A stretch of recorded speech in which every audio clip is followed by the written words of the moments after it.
All right, Jess. So why is Down to Zero the standout from the album?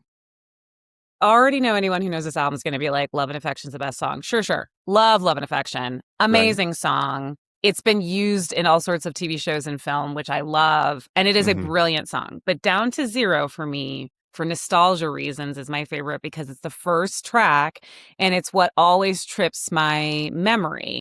I also love the lyrics. I love the lyrics of every song, but I love the lyrics because she's talking about being like replaced by this other woman with this man that she loves, and she's being brought down to zero, and that he will eventually be brought down to zero because this is not the woman for him. But it's also got that like, to Michael's point of like country, that like twangy guitar, and I Yeah. love it. Like Yeah. it's just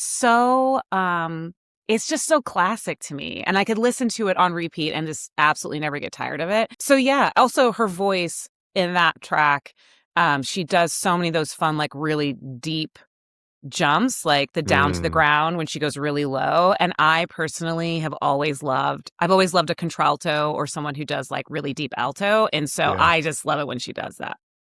Yeah. Hell yeah.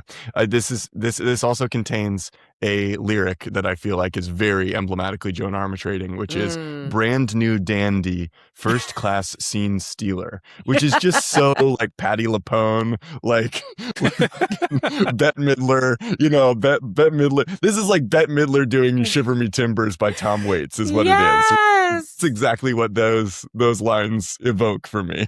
Yes, they're so good. Also love Patti LuPone so much. I know. I know. Yeah. I also just feel like every time I picture this album and this song too, I always picture Joan like in a smoky bar, like singing Yes. it. Like it's got that That seems quality right. of just like there's four people in the audience, it's 4 a.m, and she's just like almost singing to herself Yeah. in this smoky bar. And so yeah, the dandy line, I mean, it's just she's so playful. It's kind of you could hear Nina saying that line as well. Brand new Yes, dandy, first class 100%. scene stealer. Yeah. 100%. This makes me think, I don't like, no offense to her at all, but I think I would rather see her in concert in a smoky bar than a giant arena. I mean, Oh, 100%. I'm sure she can make a giant arena hush with a performance, but it just feels like I'd rather be in a 100 person venue and that's it. Yeah. Like, 100%. I actually know exactly the kind of venue I would want to see her in. Is you remember that episode of The West Wing that Amy Mann was on? You remember that one? Yes. You remember that, But I don't remember the Michael? venue. I'm not a West Winger, so Okay, that's fair. That's fair. And I understandably so. What was that, Jess? What was that? What that pity? That pity. It's a really good show. No, I'm just sad for you. No, if you're a Sorkin head, it's a good one. But she plays in this room that is just like so. It's almost like a cube. It's like it's one of those venues where there are people up above and like she's just surrounded by people. I feel like that's what you want you want to feel like Joan Armatrading is like at the center of your little nucleus of a constellation of people that are experiencing her together, right? Yeah. And you don't get that in an arena. She's also just very soothing, like heartbreak soothing. I've never listened to this album when I have experienced heartbreak, but I feel like she would be great. This album would be great at soothing your soul because like so many of the songs are about her experiencing rejection and vulnerability and like moving forward. And and again, she's got like a best friend mom quality about her, or like an auntie. Like, I don't know. I just like trust her. Whatever she says, cool I'm like, yeah, yeah, Joan, you're right. Yeah. She does seem trustworthy, doesn't she? She does. And part of that might be that I think and Michael, I don't know if this bears out with like kind of the impression you've gotten from your research as well, but like that she is very specifically private, and like, and doesn't have a whole lot of interest in, and this is something I feel like I'm talking about constantly, especially with people who we went to theater school with, artists and any artists I know in general, where it's like she really genuinely seems uninterested in the fame aspect of it, Well, yeah, I mean, she lets the music do the speaking and, like everything she wants to say is through the music. I mean, I also think about the fact that, if I'm not mistaken, she does have a partner who I believe is female identifying, but she's never like come out per se and like and said I am this person. But again, I think it's just sort of like, again, often I feel like artists are very ahead of their time. I would like to believe that she's just like, I don't have to come out, Yeah. because that's sort of acknowledging the fact that like something about me is different or like against the norm in a bad way. And so this is just who I am. And like, just listen to my music. That's all you need to do. Like, leave me alone. Yeah. Yeah. That reminds me, I don't know why I just thought of this, but something that is a little bit more overtly political on this album is Water with the Wine, when she is essentially talking about like getting in a situation with a man where he gets drunk and is essentially forcing her into a sexual act. And the way she sings about it is really beautiful and sweet, but it's like actually a very powerful message and upsetting when you really think about it. But she's essentially, saying next time I'll make sure to put more water in his wine so this doesn't happen again. And you're like, oh, damn. Yeah. So there That's is such a tight idea. It's so poetic, like it's so incisive. Right. That's really, really skillful, that line. Because again, unlike Nina Simone, who would probably be like, fuck you, you're never doing this to me again. She's like, next time I will put water in the wine, right? So it's again that like very subtle social commentary. All right, let me invoke, like I have to do, let me invoke also Sade. Like I think that like, not to be reductive about it, right? But like I think the black female singer songwriters from Britain in that era, there was a quality because that what you're just describing about that kind of tenderness of that lyric, even when it is expressing some kind of resilience or resistance to a circumstance in your life, that reminds me of Sade, and the way that Sade's not punching back, but Sade is dancing around these really, really kind of essential and in life, what's the word I'm looking for? These really essential and difficult ideas in a way that feels super artistic and poetic. You know what's weird? There's so many people that I feel like would not make it today or wouldn't be around. Like Sade is such a great example. She's so good, but I feel like if Sade tried to pop up today, people would be like, what is this? Like she's of her time in so many ways. Like I mean, we talked about this last season a little bit, actually, and it's hard to tell because so much of it does seem to rest on the idea of how much you're willing to sell yourself, right? How much you're willing to view yourself as a product and a brand, to the idea of letting your art speak for itself. And I think this goes across media, right? Is, well, maybe it's always been fraught and maybe kind of like a fallacy, maybe. But it seems like it'd be essentially way harder to do now than it might have in their day. Do you guys agree? It's never just about the art anymore. Like it has to be somehow your personality or whatever your history, whether that be fictional or real or some combination of the two, is part of your lore and part of your appeal and part of your marketing and part of your this and that. And it's, I mean, how would a marketer, I don't want an answer to this question, but how would a 2026 marketer promote a Joan Armatrading album? Like what sort of TikTok do you make to promote this album? Because I feel like, again, not to be grandpa who's not going to give you back your Frisbee, but I feel like it cheapens everything she's making if you try and turn it into like a little 30-second visually appealing soundbite. Yeah. Right. I just feel, I don't know. I mean, I wasn't alive in the 70s, but I feel like what happened for her was probably kind of what we were describing, that she started out in, I mean, you even said in her biography, small clubs, people loved it. They kept coming back, word of mouth. She ends up getting bigger crowds. Someone comes to her and says, I want to sign you. She gets signed to something small. She ends up doing larger concerts and somehow, it gets transferred overseas. I think that process would be very hard to do now because immediately you are out there and immediately, like Michael said, there's going to be assumptions about you. People want to know who you are. And there's a lot of, it just seems like it's a lot harder to do this kind of slow community building of a career like that. Yeah. Because even if you tried, someone in the audience is going to videotape you and then post on their socials, like, check out this artist I saw, right? Like, you're not allowed to do the kind of grassroots version that they had in the 70s or even 80s and 90s. And I think part of it might be that the onus is more on the artists themselves.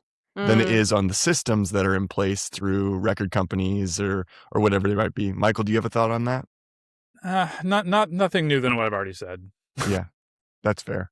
I don't know. It's a fascinating proposition, isn't it? It does make me think though, like, because in the 2000s, I started and ran a theater company with a few college friends, and I think every once in a while I think about what we did to promote our shows, and I think about how different that would be if we had to do that today.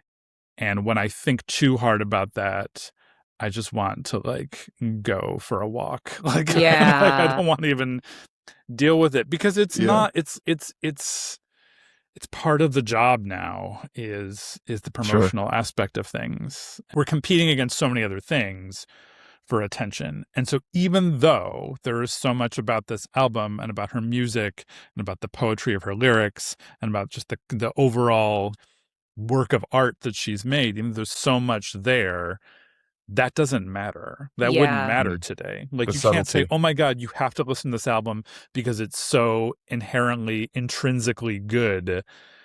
Who cares? It doesn't, that doesn't matter anymore. So yeah, which is, I'm sorry to say, I don't mean to be a big downer, but you know. Oh, no, I mean, that's just true. Stating facts. No, it's true. And I actually also had a theater company in the early aughts with college friends in New York. And I think about how we did things, and we did not market at all, really. And we also did a lot of illegal things. And so I think now, like, how that would you just couldn't get away with that now. Like, they would be like, you can't do that. I love the pre-smartphone and pre-internet days sometimes. Yeah. Maybe that's just reminds me of when my theater company may or may not have at a strike just taken a giant 4x8 piece of plywood and just, I don't know, left it propped up against a building somewhere, and that was the extent of us disposing of the lumber. That's exactly what we did too. We jumped out of a cargo van in Manhattan, and we would just drop some off, and then we would run back in, and then we go down, a few more blocks, then we drop some more trash because it's all illegal. How are they going to catch you? Oh, they can't. The statute of limitations on that is way over, so you're good. Like, you're so good at this point. Well, Jess, the last time we talked to you, you had some things to say about what your standards for perfection were. You said that in order for an album to be perfect, it needed to be timeless.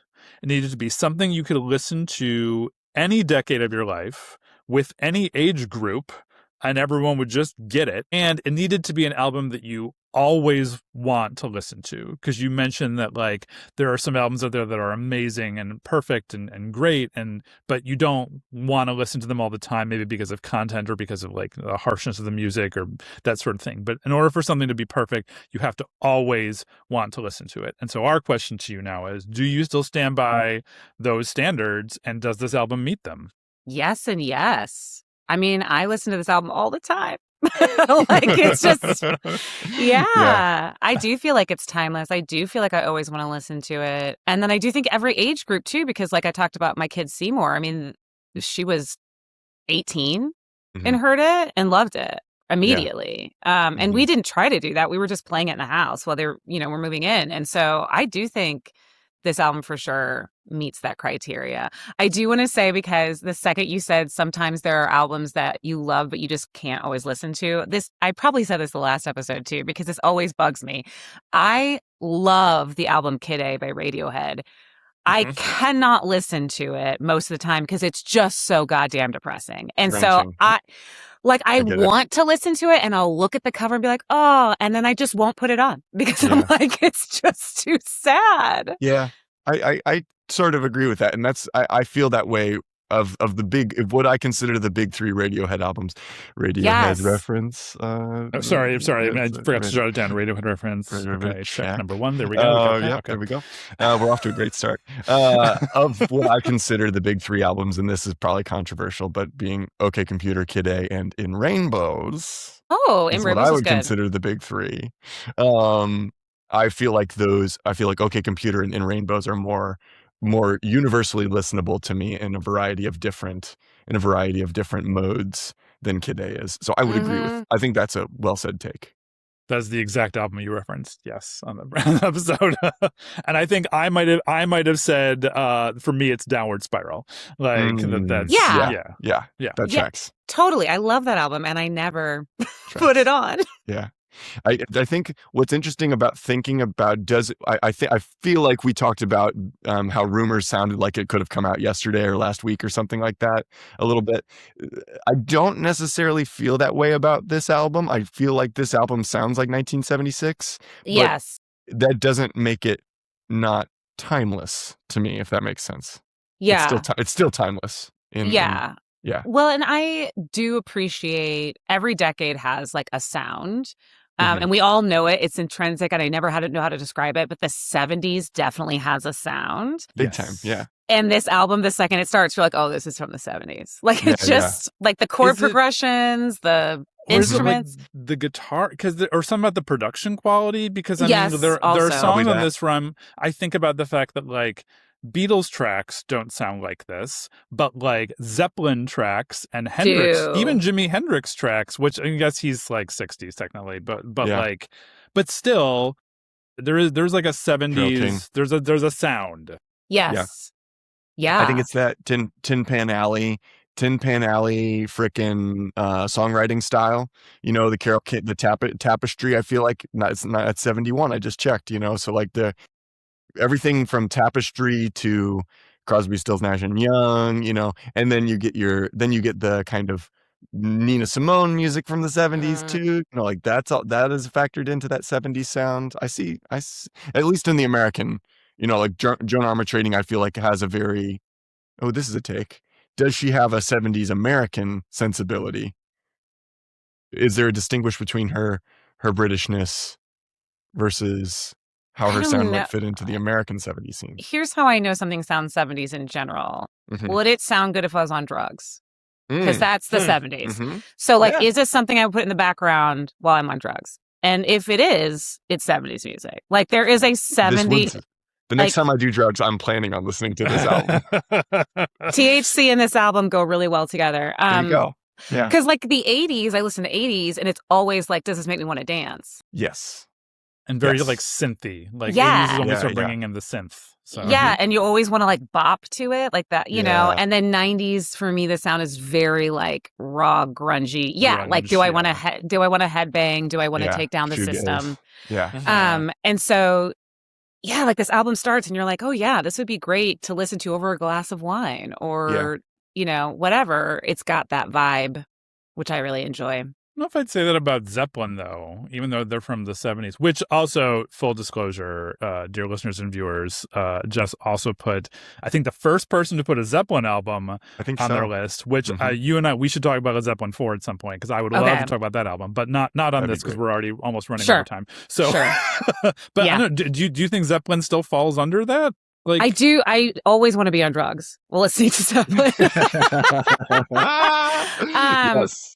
No, it is definitely more intense for sure. I also love dancing to Led Zeppelin, but I think it still has a 70s. It just feels like the 70s. Like, I don't understand. I honestly probably is just like the technology they used for like reverb and all that stuff at that time has that sound. Some sound Jack engineer White that we bring on is going to have a great answer to this question. I am sure. Jack White, I think, said in an article once that the reason there was a Detroit sound at the time when all those bands were coming out of Detroit in the early 2000s was just because they were all using the same, they were borrowing each other's equipment.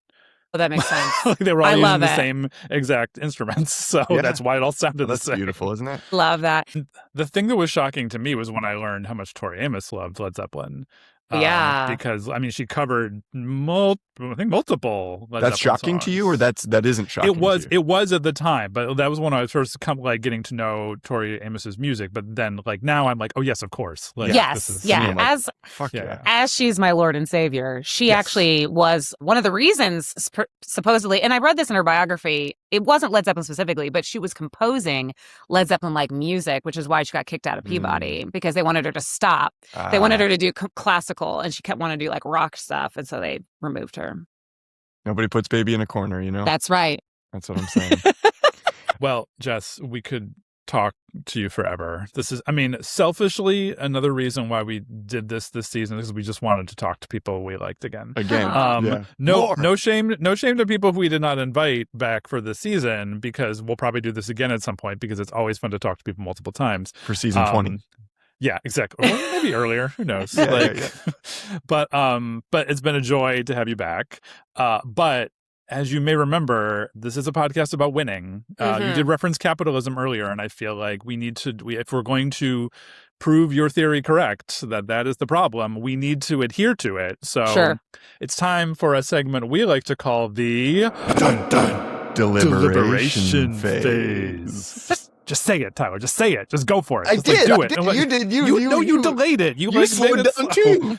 Because I was feeling you slowing down. Okay, anyway. I'm gonna go first then. Okay, no, that's it. So now we're in the deliberation phase, Jess, and so this feels like, I love that I never would have guessed that we would have had somebody nominate Joan Armatrading.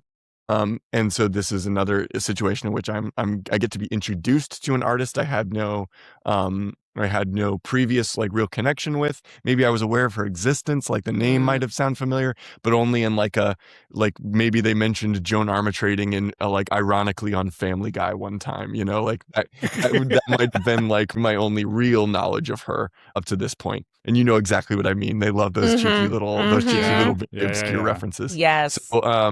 So yeah, I feel like that is kind of like the first part of the case of why I think this contributes to the perfection of this album, is that she's sort of in this tier of artist, and you've expressed this very well, that she's in this tier of artists that is working under the radar, creating music that is like right in the pocket with what her maybe more famous counterparts and contemporaries were making, and is just as good, if not better, than a lot of those songs, if we're honest. So I think that contributes to it.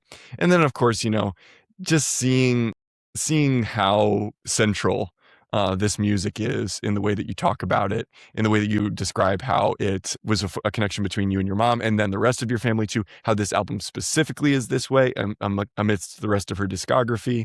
I think that makes a whole lot of sense. And then just the way that we're talking about these songs and how they do so much, they defy genre in a way that doesn't feel like it's punching out, in a way that feels like it's uniquely of its time, that just check. So hell of a good case. What do you think, Michael? How'd she do? I mean, when you mentioned about it sounding like home, you had won me over at that moment, because I was thinking a lot of times I always try and think about when I listen to a new album for this podcast about, or new to me anyway, like how it compares with the things that I would just choose to listen to. Because I will say this is not an album that I would just like outright choose to listen to.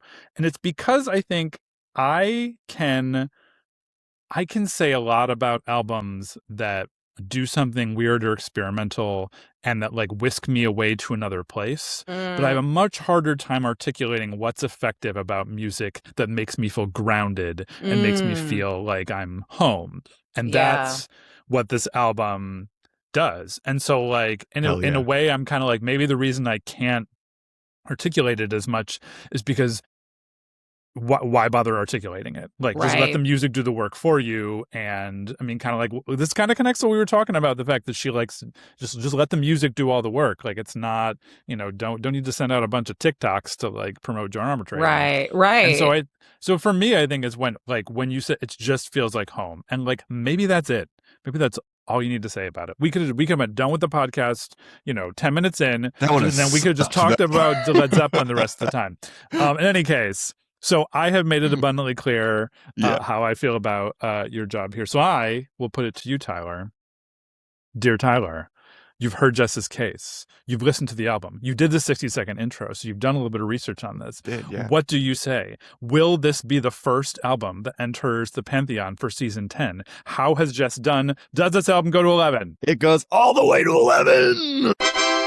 Yeah, there's no doubt about it. You knocked it out of the park again, Jess. Yeah, you're in the all-star. You're in the all-star category. For this one goes to 11. Makes me think of RuPaul again. Let's get another RuPaul reference in there. Seriously, we're not RuPaul trying to fight with you. number Honestly. 1. Ru, 2. We are not trying to fight with you, Ru. we're good. You know, like Does she really have that much power that she'd come for us? no, to see that Hope not. not to get too deep on it, but if she came for us, that would be a sign of weakness. Why do you got to go Aha. and why do you have to go and silence those little like Punching chuckle down. fucks? Why is she Yeah, punching down? exactly. Also, side note idea, because you just went, yeah. Can we do nominations for the worst albums? Because that sounded like Nickelback, and I just want to say that Jess. Nickelback would be a great contender for the worst album. Yeah. Jess, I was just thinking this week about how we need an idea for bonus content for summer episodes. And it just occurred to me we have never thought of people talking about the worst albums or music. Oh, Perfect. all right. Writing that Making one that down. Check. She's got all the good ideas. Check. I will already nominate whatever that first Nickelback album was. Okay. That Right. one. You got me just thinking You about know that what? meme now that's like, look at this graph. Yeah. It's just him holding like a line chart. So They're laughing all the way to the bank. Yeah. they are. Yeah. God love 'em. But Avril got out, right? Didn't Avril and Chad Kroger are not married anymore, right? I don't know. Wasn't she also married to the guy from Sum 41 at one point? Yes, Ew. she was. So there's Avril, like are a you series okay? series of bad mistakes. Are you okay, Avril? You go hang Oh out my with God. Haley Williams a little more. There was- Go let Haley Williams rub off on you a little bit. There was Like, a Haley Williams is good. video. There was a video the other day of like three drummers having like an epic drum off, and the three drummers. The first was the douche from Blink-182, and I was like, he's not even good.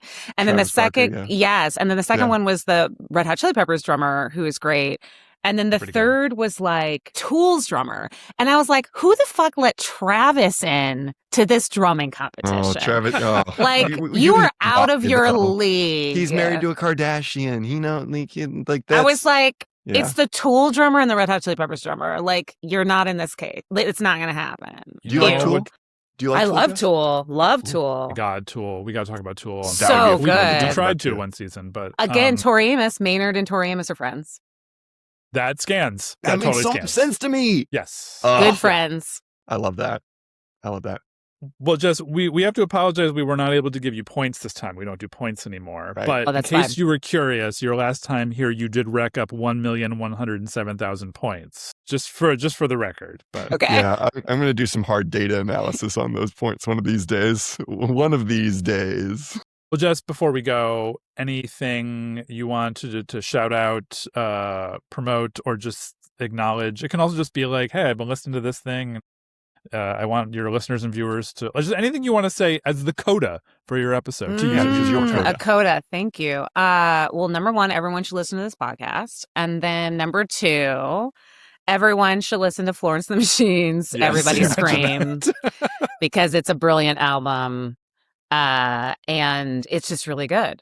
A Yeah. brilliant album for people who also might like. Oh, Tori Amos. Tori Amos. Yeah. Fiona Apple, any kind of the woman, she's British, Self-Esteem, she's really good too. I've heard of her. Yeah. Anybody who's really in this moment who wants like feminine empowerment, this album is fantastic. Cool. Excellent. I'm gonna add that to the rotation. That sounds great. Sounds like what I Very need good. right now. Mm-hmm. Well, we're back, baby. Season 10. We're glad you all came back to listen and watch. What fun. I certainly missed you all, and I certainly missed you, Michael. So it's good I missed you too. It's good to be back. Hit us up if you have people you want to nominate to be on the pod, or if you have any hot takes to counter our own. And we're looking forward to seeing you all next week. Michael, you have anything else? I mean, who knows? And maybe follow us on the social medias, even though we hate them, and maybe try and guess who knows what albums or people we're bringing back this season. Yeah. I will say, not to spoil anything, we are finally covering an album that we have talked about for a long time, and we're finally going to have the conversation. So if you're a regular listener, you probably already know what that album is. Maybe. But yeah, I guess the only thing left to say, Tyler, is. Bye.